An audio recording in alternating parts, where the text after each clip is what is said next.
Yeah, dude, have fun. Nice.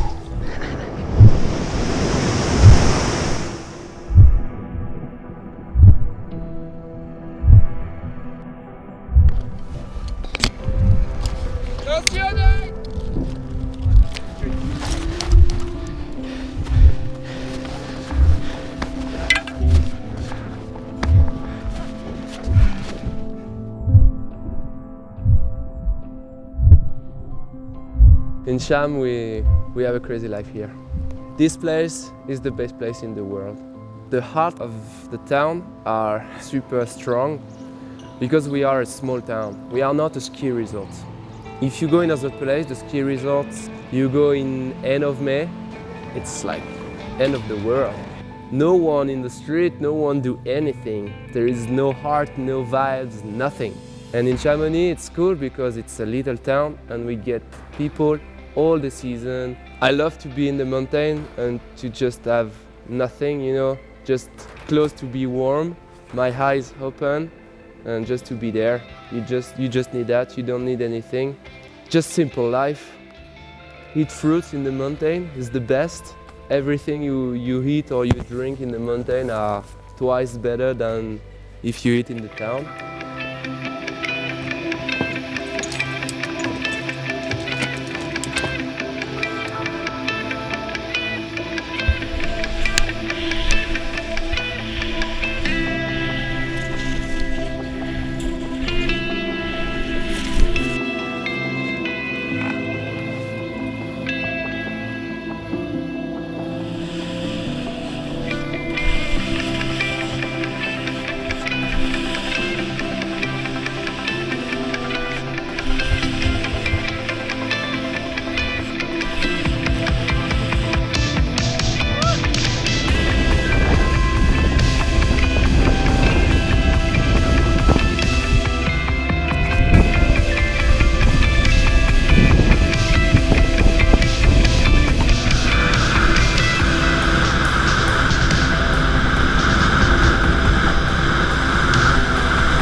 Crowds, they come from all over the place. It's a metropole, you know, for skiing, but they're still not really in our way, which is cool.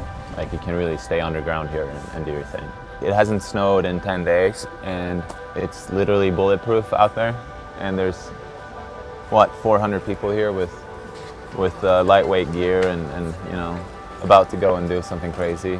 I mean, I always heard those stories about people moving here and like they ski one day and then they're like stuck in Chamonix for the rest of their lives, and I never understood it until I got here the first time. And I mean, the first time you're skiing a 10,000 foot of vert in cold powder, top to bottom, without really stopping. Like they say, you're in Chamonix, you need 2 lives to ski at all, you know. Terrain's literally endless. Definitely want to spend a few years here and slowly grow accustomed to steeper terrain, but also, you know, stick to my roots, build jumps and find the mini golf sounds.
So fucking alive.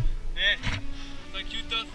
Thank you, Todd. Tof definitely opened my eyes to Chamonix. Like the first time I got here, I was clueless, and he just kind of showed me around and showed me the basic regions of the mountain. And I've skied a lot with him, like most people in this scene. Just a gigantic child that wants to ride every day, doesn't really think about much else than skiing. He's got passion. He's always up. He's always keen to do something. I'm too addicted, and it's harder than a drug and anything. It's crazy. The passion, it's so important in my life. I met Tof quite a few years ago now, skiing around Chamonix. Unbelievable guy, really amazing skier, really fast. His energy for skiing is contagious. He loves it a lot. He definitely lives for it. I know Oli since nearly 10 years. 10 years ago, I remember I don't want to ski with anybody who's not from Chamonix. They ski bad, I don't need them, and I was so stupid. And after 10 years, I understand that you can come from everywhere, from different places in the world. If you come in Chamonix and you want to ski, let's go ski. You lose time while you don't open your heart and open your head to go with other people and to have fun with them and to learn too. 1997 was my first winter. Back then we were going broke pretty quick. Typical eating, pasta and tomato sauce. There was a few years though we were definitely pretty much starving ourselves, and but the skiing was really good, you know. Chamonix was my life. I gave everything in my life to be here. Shit, you know, I've neglected family, I've lost girlfriends, I've quit a lot of jobs to pursue this ski dream I was in. Obviously, when you get older, things start to change. The smoke kind of clears, and then you go, okay, well, you know, maybe you want to change things up a little bit. As far as staying here, I don't know for sure. You know, you think, okay, well, I'm kind of, you know, slowing down on my skiing, or my body can't really keep up anymore, and then you think of maybe settling down somewhere else, but I don't know, it's like, where are you gonna go after living here, you know? I mean, where are you gonna go after spending a lifetime in Chamonix? Chamonix is not just for skiers, you know, or expert skiers even, you know, it's just an amazing chunk of mountains, and there's tons of different activities going down here. First day I got the opportunity to go up the Aiguille de Midi. I ran into a good friend of mine from high school, Hartman Rector, who's a wingsuit pilot. Just to run into a really old friend who was heading up with his wingsuit to go jump off the top of the mountain was pretty cool. Wingsuiters. Oh yeah. Yeah. Such a cool view. Oh, look at Loop. Yeah.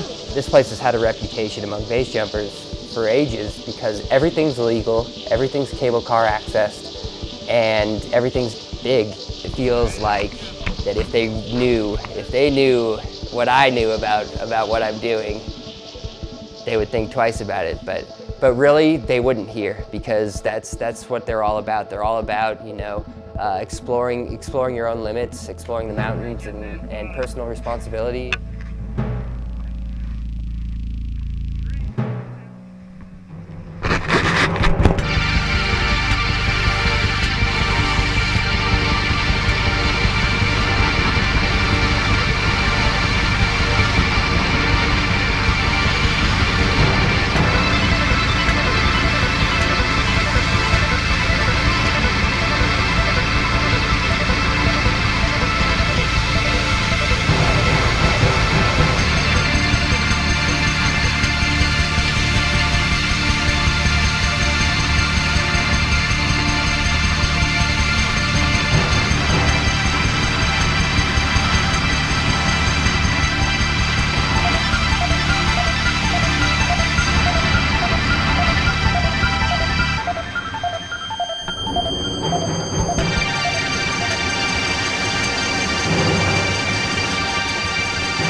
Tjena Felix, vad fan gör du här?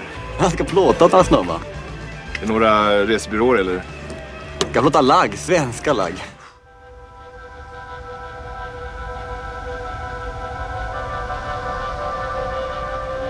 Be careful, we can clean out a few things because I have so much shit and we are in the hub of skiing or alpinism in the world. It's Chamonix, my kind of hometown.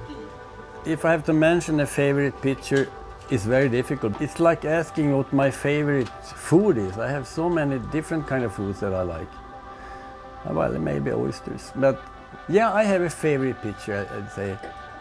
I was on the market early one winter by the center square in Chamonix, and I turn around and I see LM, that mountain formation on top, like a shape like an M, and there's a lens cloud just behind it.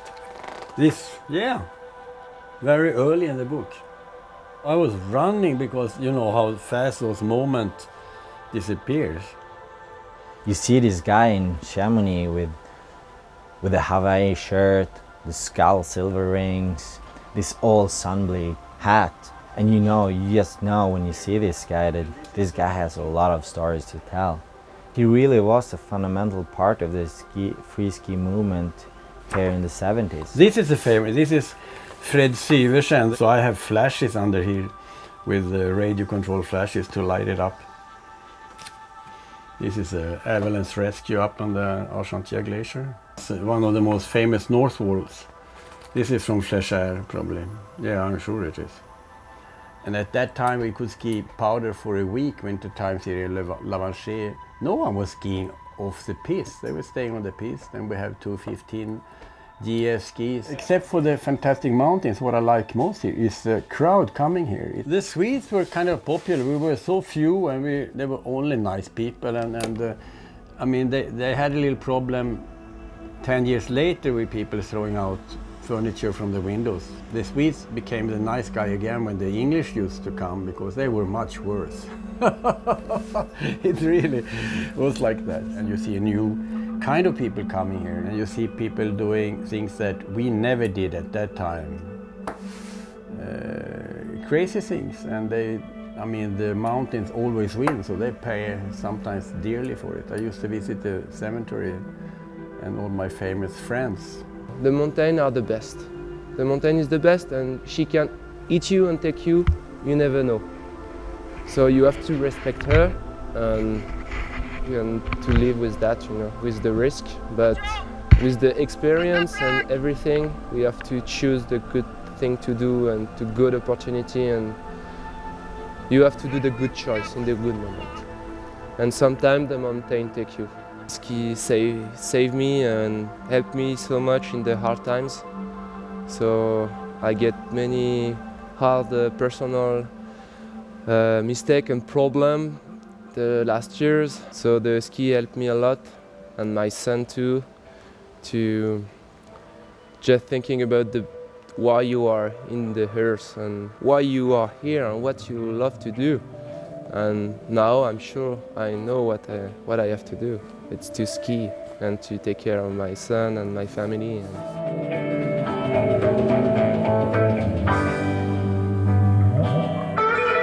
Je m'appelle Jules, j'ai 4 ans. Je suis skieur le plus rapide du monde. Je suis dans le plus rouge de papa.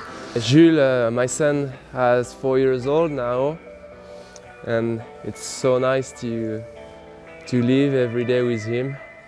And many people ask me since 4 years how you manage to be on the hill and to not thinking about your son, about the risk and everything. And I said to them, you know, when I am on the hill, my son is in the school, he's in the safe place. I don't have to thinking about him when I am on the hill. If you're thinking about your son, you're gonna lose some energy and some power. And if you get afraid, it's not good. It's good to have a friend, but when you are on, you have to be focused. So I'm thinking about him before and at the end, but never be in the middle of the run. And now I bring him ski. So he start when he was 2.5, and he improved so much. I get much pleasure to ski with him and my wife than skiing for myself. So that's good sometimes to just leave the freeride and to give it to them my passion. Now I'm 30 and I think I am in the gold age for the freeride because I'm not too old. I'm a little bit much intelligent than a teenager.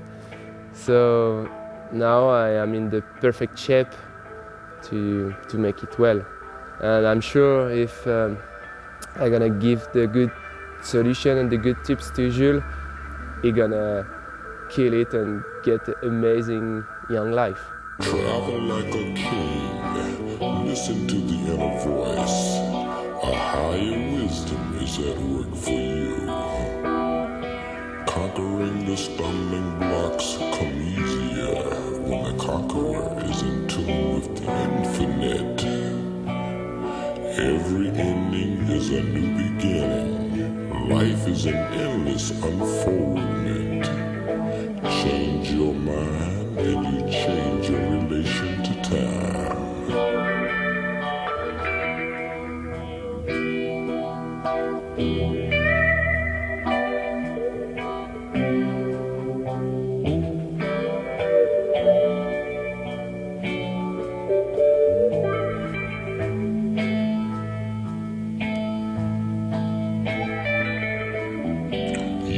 Find the answer. The solution lies within the problem.